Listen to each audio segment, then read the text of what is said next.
covered in ashes when they left me bleeding. It's rise of the phoenix, forever succeeding. I'm keeping on grinding, my energy's rising. Transitional crashes no longer surprising. I gave it to source, the old me is dead. Destroying all curses, I live by the bread. I'm holding my head up, I'm standing my ground. The empress arrived, the loss has been found.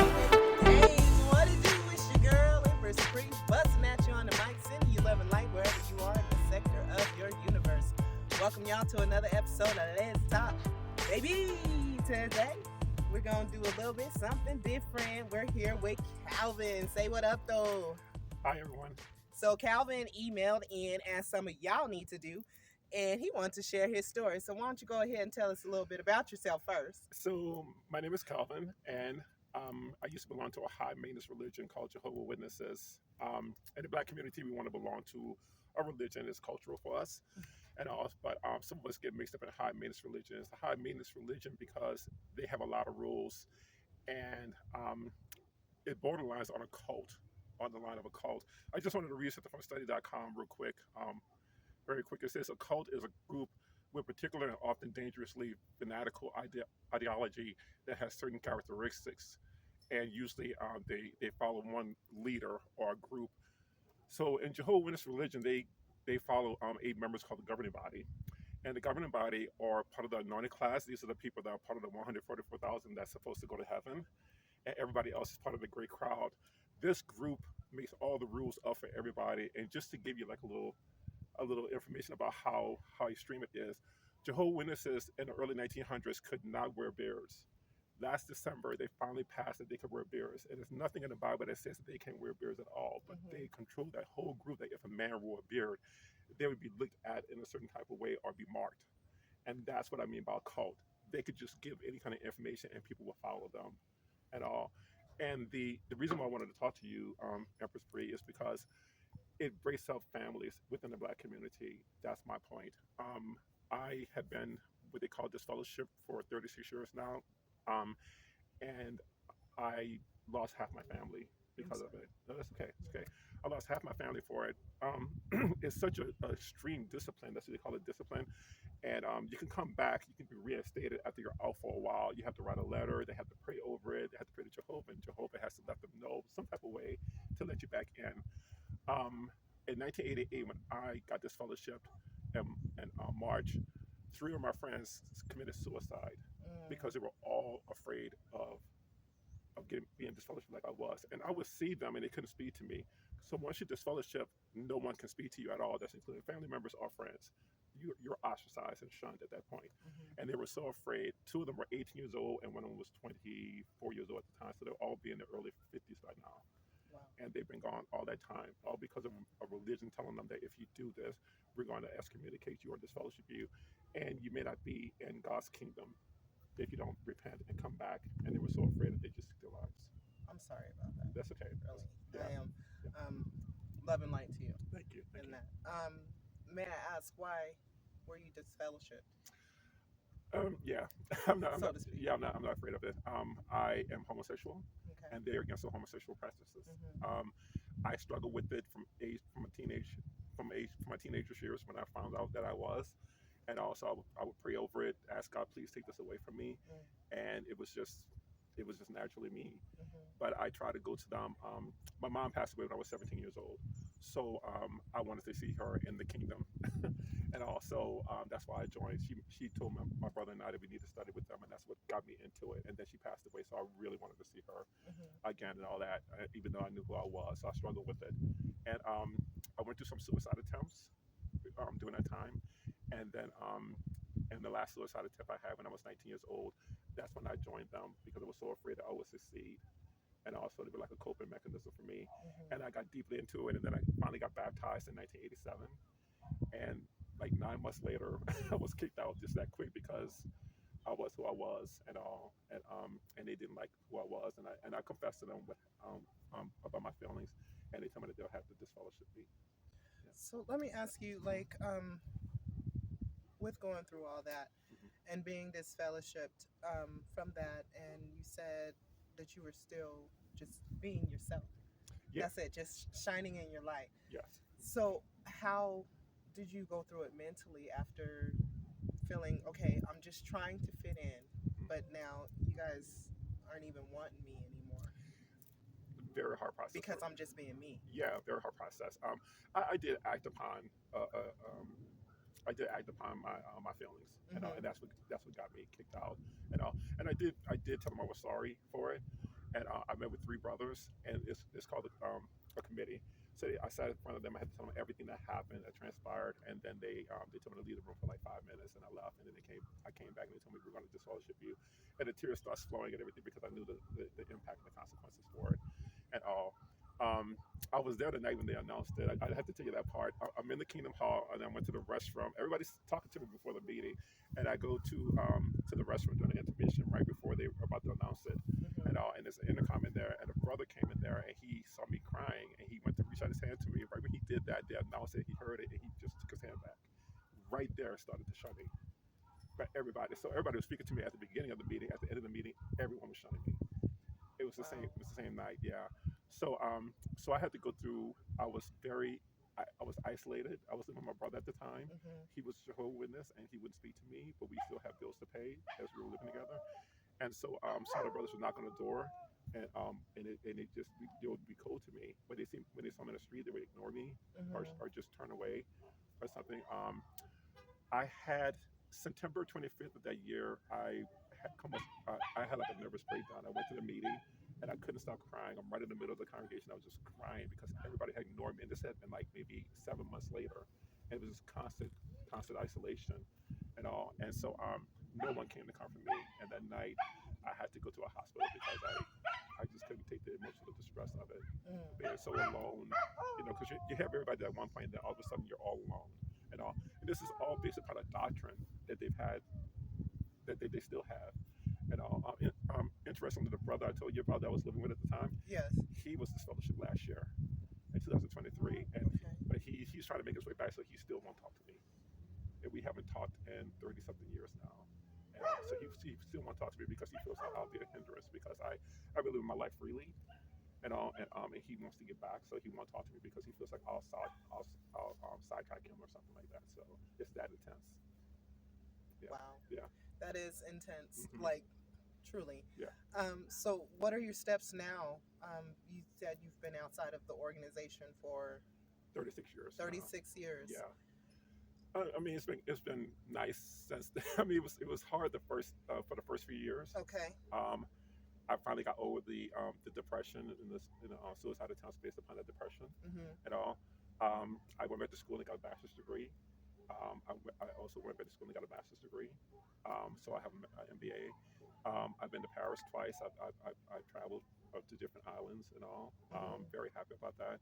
And some of my siblings who are still Jehovah's Witnesses haven't even gone out the country yet. I don't know why or anything, but I had a sense of freedom at that. After I finally made up my mind, after having a nervous breakdown and being hospitalized for a little while, when I came back out, I was done with them at that point. And then my life started taking off. And we always had this fear in the back of our mind that um, well, when I was going to the meetings, they had a book called the Revelation book. It's a book that they have based upon the book of Revelation. And in the third chapter, it said that those who are disfellowship not only die of spiritual death, but they're going to die of physical death soon. So I was so afraid that I was going to die by accident or something like that. Here it is, 36 years later. And you're still kicking, I'm still kicking. I'm in Yeah. my 50s and everything. So everything they told me was just their opinion about something. And I did have to get to a point where I was like, you know what? I don't believe what they're saying. And then that gave me freedom at all. So again, with our community, with the Black community, African American community, we need to love one another, and we can't let religions orchestrated by Caucasian men to break our families apart, because this religion was started by a Caucasian man. The governing body is mostly Caucasian men and all. And here we are adhering to rules that they use to break up our families. I mean, they break up other families too and everything, but ours are so susceptible because we have already gone to the Jim Crow era, slavery, everything, the civil rights era. And here we are following a religion that's going to further break us apart.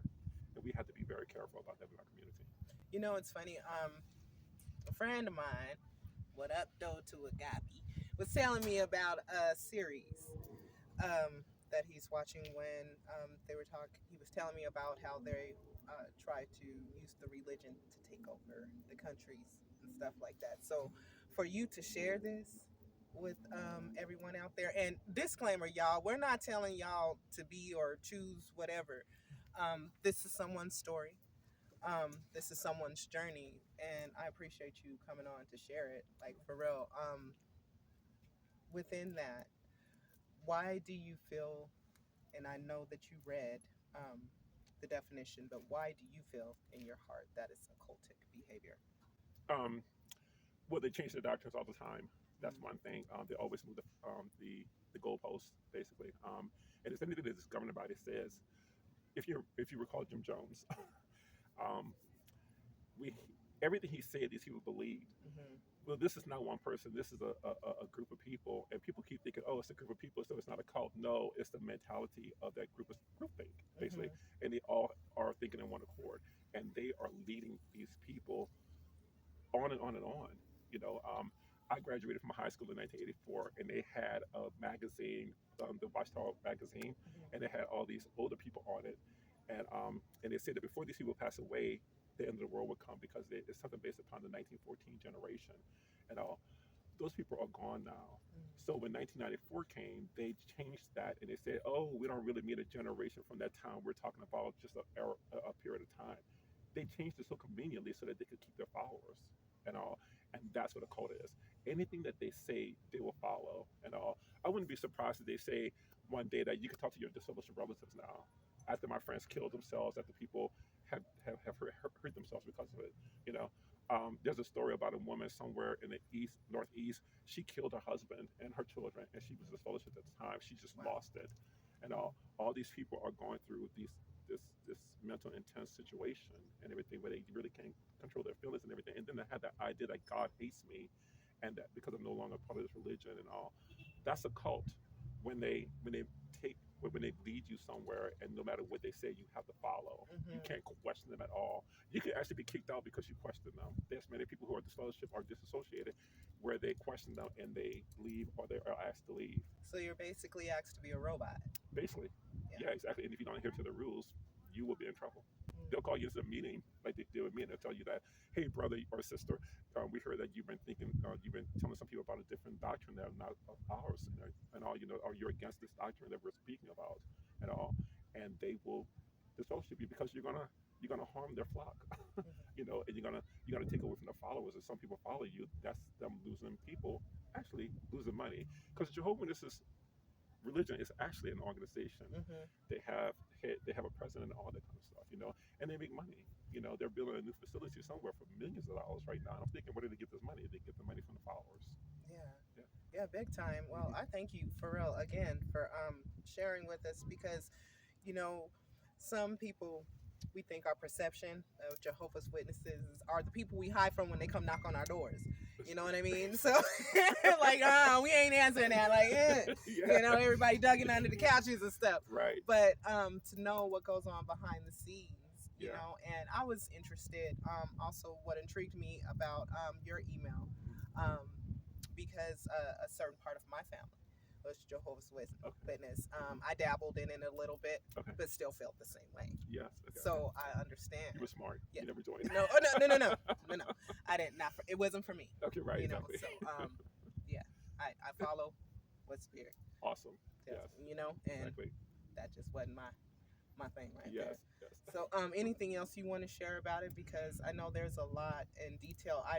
Are you just pointing out for the Jehovah's Witness organization or religion sectors in a Um, sense for occultic behavior? well, mostly high maintenance religions. Other high maintenance religions would be the Mormon religion, Mm-hmm. the Latter Day Saints. Scientology is also a high maintenance religion. Also, there's actually an HBO special called Going Clear, and that's based upon the Scientology religion. And when I looked at it, I was like, oh my God, there's so many characteristics that are just like Jehovah's Witnesses. They have, I forgot what they call it, but they also disfellowship, but they call it something else. And the members can't speak to the excommunicated members either. It's Mm-hmm. basically the same thing at all. And again, I think it's L. Hubbard, yeah, whatever his name is. He started their religion and all, and he has people following him, and now that people are actually in this organization and they're making money, and they can't afford to lose members and all. And again, they will kick you out if you don't adhere to what they believe in. Mm-hmm. That's a cult. Jehovah's Witnesses, Mormons, and the Scientology religions are basically the same, all high maintenance religions. There's other ones out there, but those are the main ones and all. And people have to be careful too and everything, because I understand people believe in Christ. That's the way we're brought up and everything. But even that could be seen as a cult if you're not careful. You better say it. No, for real. Yeah. It is. That's facts. Yes. You Yes. know, it can be Exactly. because a lot of people, and I'm glad that you brought that up because a lot of people do use that as a form of control, as a sense of control to manipulate. Yes. And there's a lot of people who are within that also just experience what you have Hmm. as far as homosexuality and that are unaliving themselves because they feel they can't hold up to the universe's Exactly. expectations. Yes. So, It's very common actually. I just saw a documentary on Tubi yesterday, and some young people talk about what they were going through with their religion hmm and all. I was so happy with one person. I really thought he was just gun ho for Christianity. At the end of the documentary, he was with his boyfriend and everything. He changed his thinking and everything. I was so happy for him because he found the love that he needed, the self love first that he needed to understand that it was him that needed to love himself. Because, like you said, you attach to spirit. Spirit always loves us. No rules or regulations and everything. It just loves. That's what it is. And but man will put different divisive thought patterns out there for control. And I remember looking at Sicko, the documentary by Mike Myers, and it had a doctor that he said the best way to control people is to keep them in fear. When you keep people in fear, you can't control them, and that's what any religion, even Christianity, if you don't do this, you're going to go to hell. right. they, Yeah. they take hold of your everlasting life and all, because they want to control you. Jehovah's Witnesses, you'll get destroyed at Armageddon. Scientology, they have different things too. It's all about control. Even the government does that too. If you keep the people in fear, you can't control them. So, what prompted you to reach out to share your story? Well, I was listening to 101.5, Okay. and I heard Shout out to Jamming. yes, yes, and I said a light bulb just went off in my head.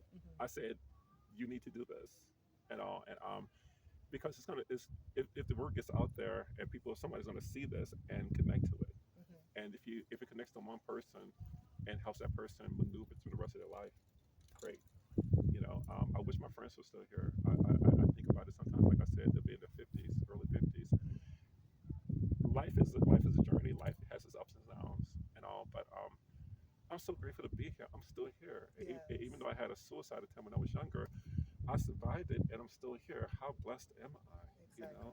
So I wish that they were blessed also, that they hadn't chosen to do what they had done. Well, I also believe in, again, love and light in that situation, but I also believe that spirit knows who can still stand and fight. You know what I mean? Yeah. And I don't know why spirit takes some and doesn't take the others, but my belief is, again, he knows who can still stand and fight. You know what I mean? And now you're here to share that and encourage someone else to just keep going on, because I hear a lot of people in your shoes in those stories, you know what I mean, that have unalive, attempted, Mhm. for you to still be standing, you can say, listen, I'm still here. We all go through challenges. Yes. Yes. And Yes. Yes. yeah, go ahead. No. I mean, you're right. Like right now we're outside. The sky is blue. hmm The It's mountains in the beautiful today, background. and it was just snowing It yesterday. was just snowing Yeah. yesterday. Exactly. Right after my friend killed himself, unalived himself. Right. I kind of like that. I went to the river, Mississippi River, and I wrote a little poem for him. And I said that you will no longer hear the birds sing or feel the wind or anything like that, or feel the sun on your face. I'm feeling that right now. And even though life is difficult sometimes, I'm going through a situation right now, but it's so good to be alive. It's so good to be alive. Yeah. But just like you said, if spirit allows that person to unalive themselves and everything, there's no hate or malice or anything like that. Spirit loves us so much that if a person feels like I can't take it anymore, I do believe that spirit's love just envelops that person and consoles them and everything. Because this life isn't easy sometimes. Right. But the spirit's always there no matter what. Yeah. Always, and that's way more comforting than anything. It is. Yeah. It is. So, what's your next steps? Well, I'm here in Denver. I I I want to right now I'm skating at Skate City. I'm taking Hey. lessons. Okay. I want to learn how to skate backwards. So, I've always wanted to try that, and also I'm just enjoying life right now. and I'm holding on. I'm going to hold on through the situation I'm going through right now. I have a lot of love and light in my life right now from family members and friends, um, wishing the best for me. And I feel like now I'm getting more confidence in myself. I'm not all the way there yet, but I have more confidence in myself to hold on and see myself through whatever storm, because that too will pass. Yes. As many things as the way I used to feel about Jehovah's Witnesses, that passed. I don't feel the same way anymore. You know, it all passes and all, you know. And I do want to see myself as an older gentleman, and look at my life and say, I'm so glad you stayed. What a journey, what an experience. Because that's what we're here for. We're here for the experience. Yeah. You know. Exactly. Yeah. So that's. I'm looking forward to the rest of it. Okay. Yeah. Well, thank you. Any advice you want to give to anyone out there? Don't be afraid to question whatever you can until you feel comfortable. You know, because this is your journey. This is not anybody's journey. It's not your pastor's journey. The religion you're in, it's not your family's journey. It's your journey. Question whatever you need to question until you get to where you need to get to it. Don't be afraid of it, because again, if you fear, they can control you, and that's just the powers that be. Just seek your own journey out, because that's what we're here for. And I do believe that Spirit has everybody here with our different personalities to go on our own journey, and that's the beauty of it. Spirit is so great that it's telling us, I'm living through you. Express yourself the way you want to express yourself, so I can live myself through you. And that's how our testament here is to live that journey. So live your journey. Well said. Thank you. Empress Pre, here with Calvin. It's been another episode of Let's Talk. We out. My grandmother always said, you gotta crawl before you walk. And now that I'm walking, my feet won't fail me now. Travel through life and reach an awakening. The journey's been cold, it's time for a reckoning. Abandonment issues kept pulling on my heartstrings. I fired back by accepting what you love would bring. They saw the beauty but try to change it into the epitome of their illusion, creating what our distance be. Calling me funny type cause they don't have access now. And petty's my title cause I refuse to bow down. Hold up, I was surviving when their presence was unknown. Exiled and broken, but my will remains strong. I'm not allowing my failures to get the best of me, or the stigma of fear to define my destiny. Covered in ashes when they left me bleeding is rise of the phoenix, forever succeeding. I'm keeping on grinding, my energy's rising. Transitional crashes no longer surprising. I gave it to source, the old me is dead. Destroying all curses, I live by the bread. I'm holding my head up, I'm standing my ground. The empress arrived, the loss has been found.